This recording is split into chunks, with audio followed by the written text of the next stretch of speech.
So this is my friend Ellen.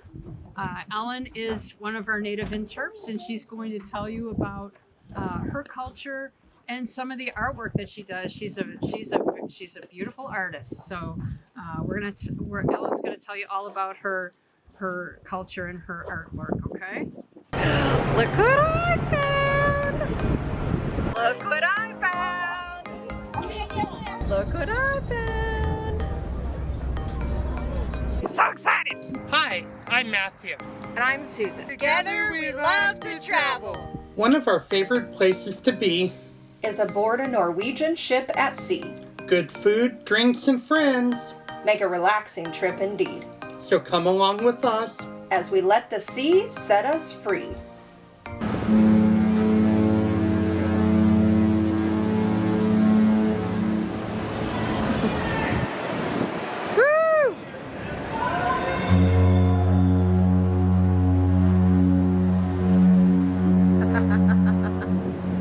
You guys, Ellen, take it away, my dear. Lisa. So my full name is Ellen Angeline Francis Peters. I'm named after my late grandmother. I'm Cocoa Athabascan.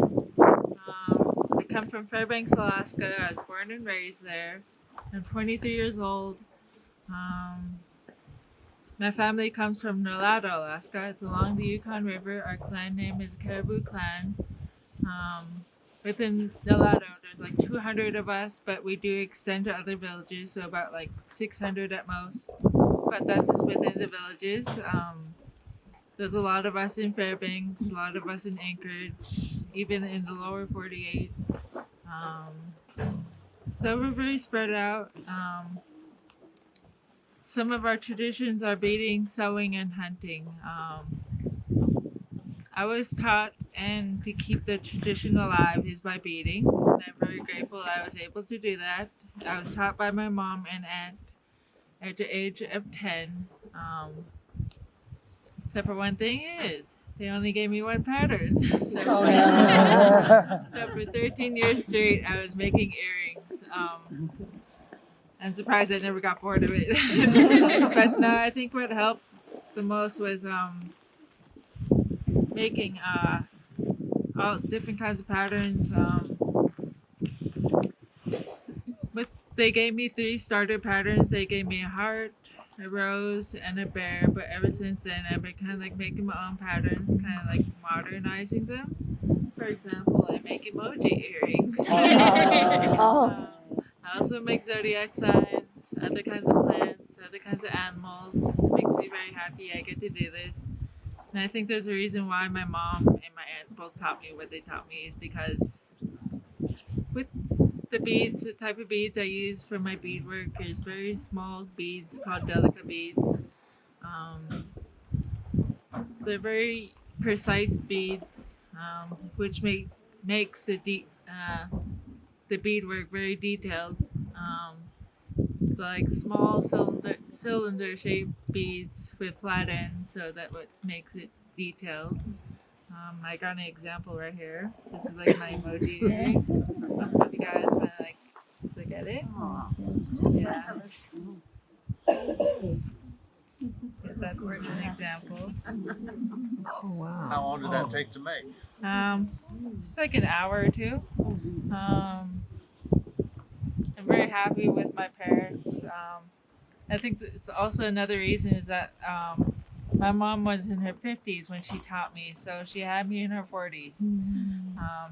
I was very late in life. I don't think I was really planned.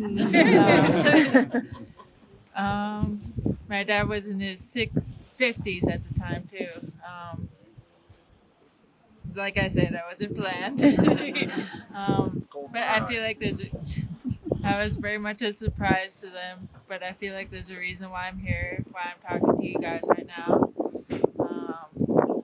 They knew a lot about my culture, but they always didn't know how to teach me. Because basically with their generation and my generation, we're both very taught to be pushed away from our culture. But I'm one of the first people to help bring back the culture. The way that I'm trying to explain information to you guys, I didn't know how to do that at the beginning. So I actually one of your bus drivers. I was one that kind of introduced me. I trained with her, so she seen me come from a very long way. When I first started, all I was doing was looking at my feet. There's even a few panic attacks that happened. I'm surprised my boss and my aunt both really recruited me to be up here. I work with my aunt too. I'm currently wearing her jacket right now. Very cold. This is my second season here in Denali. My first season was last season, and I was doing retail then. So in a way, this is like a very big promotion. So also, I'm still getting used to everybody's eyes right now. That's why I'm looking up. But no, I'm very happy. I get to be out here. I get to be out into the park. I get to see these amazing views that you guys will see after. And working with my aunt, she's been teaching me all different kinds of beadwork, which I'm very happy about. I've been learning more in recent years than before.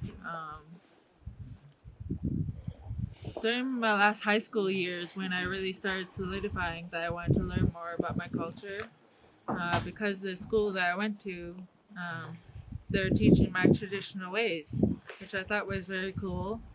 It's been around for as long as I existed, but only in recent years they've been promoting it more.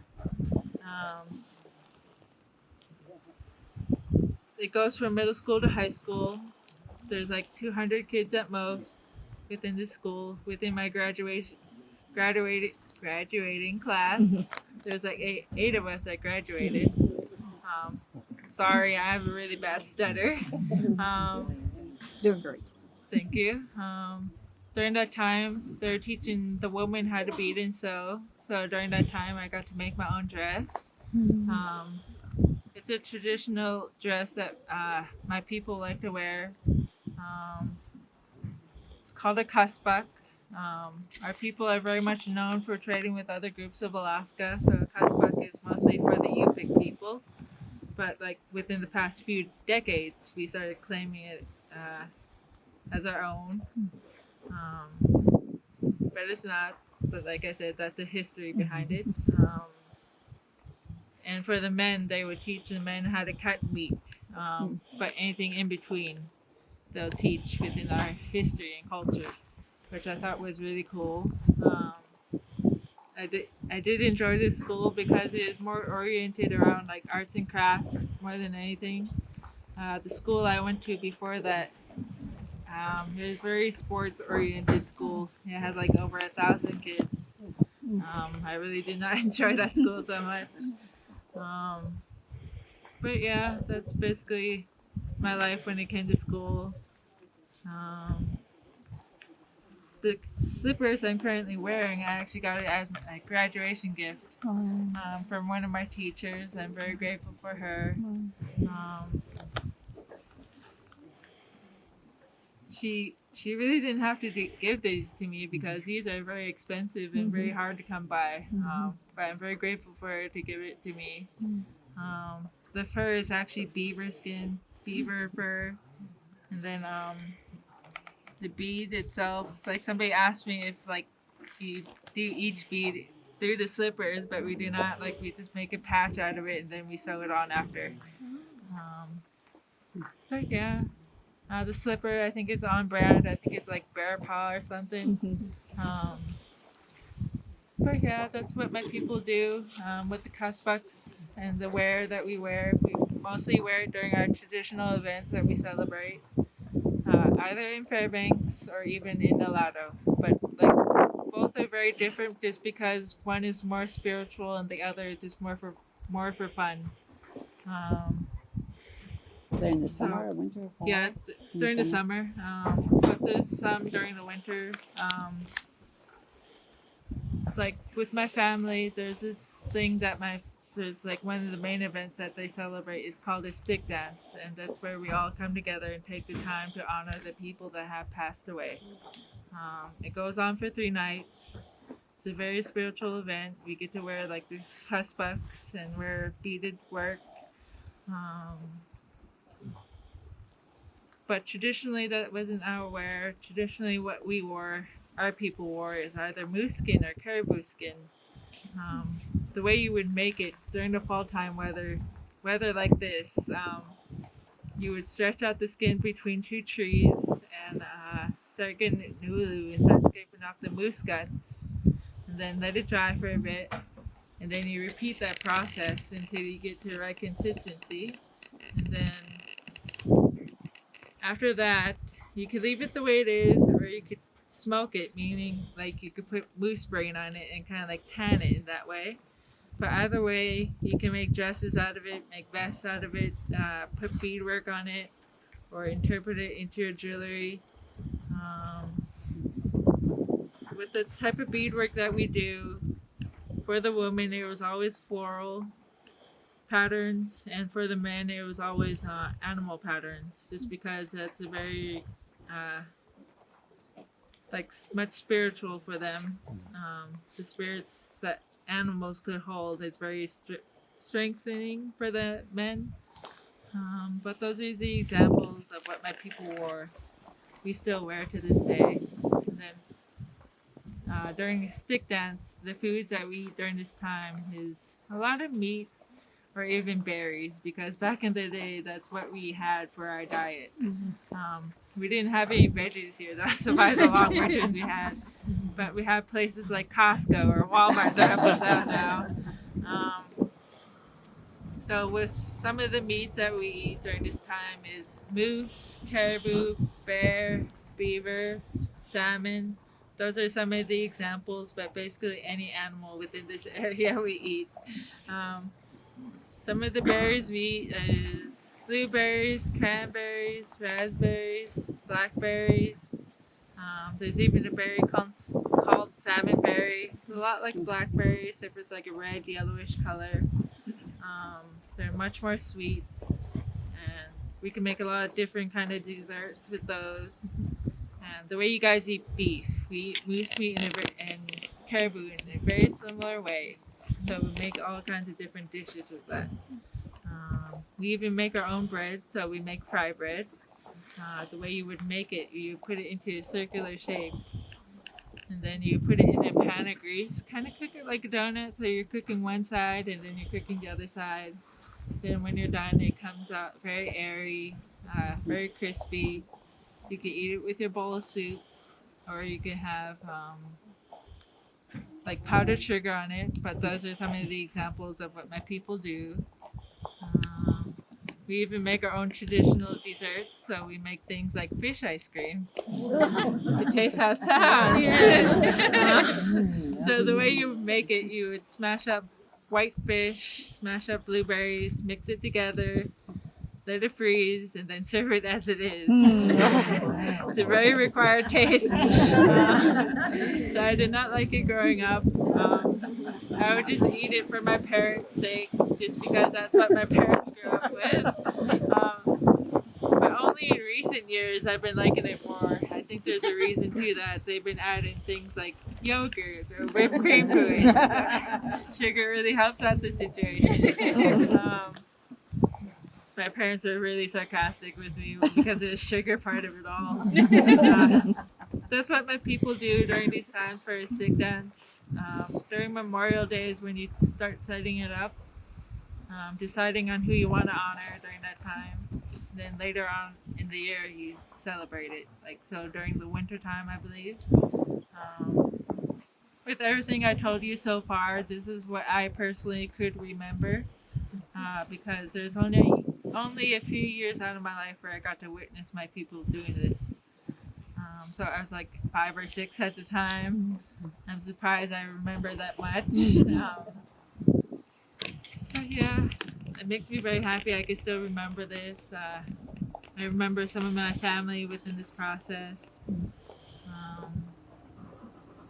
What else? I wish I got to know more about my languages, but I did not. With the school that I went to, I wish they would teach it, but they don't. As far as I know, the University up in Fairbanks actually does the languages. But I wish they would teach it to younger generations, but they do not. Within the villages, I hear that they do, which is very cool for them. But people like me, I wish they were taught. With the university, like the stabbing there went to our villages. I got recordings of our elders, which is the last remaining people that know the language.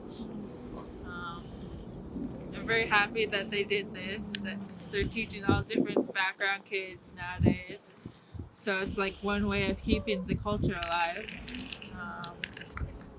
I'm thinking about this coming winter and see if I can learn my language during this time.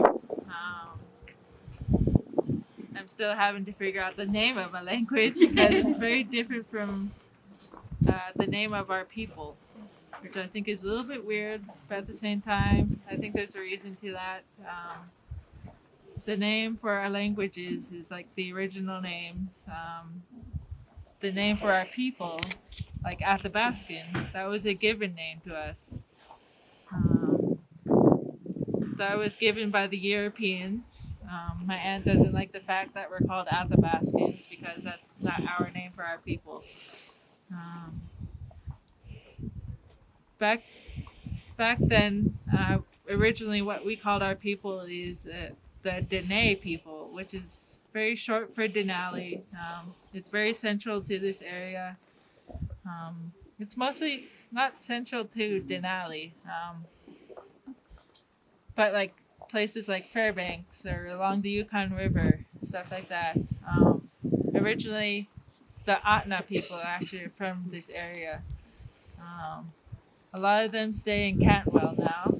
You guys ever heard of that place? It's like 40 minutes, yeah.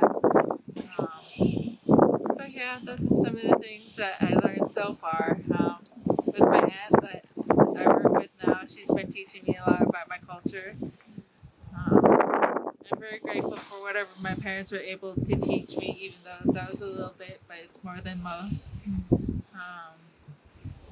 I do appreciate them, even though I did challenge them a lot growing up. I do regret it just a little, but at the same time, like I said, they knew a lot. They should have taught me a little bit more. But I'm grateful for what they were able to teach me. They even taught me a few words in my language, which I'm very happy about. With the few words I do know, there's one word I like to use the most. It's called anamasi. It means thank you very much. So anamasi for listening to me hear my story out. It's still a very much ongoing story. But thank you guys. Thank you. Thank you. Would you guys like help sounding that word out? Yes. Okay, so Ah. na, La, ma, ma, si. si. Anamasi. You're welcome.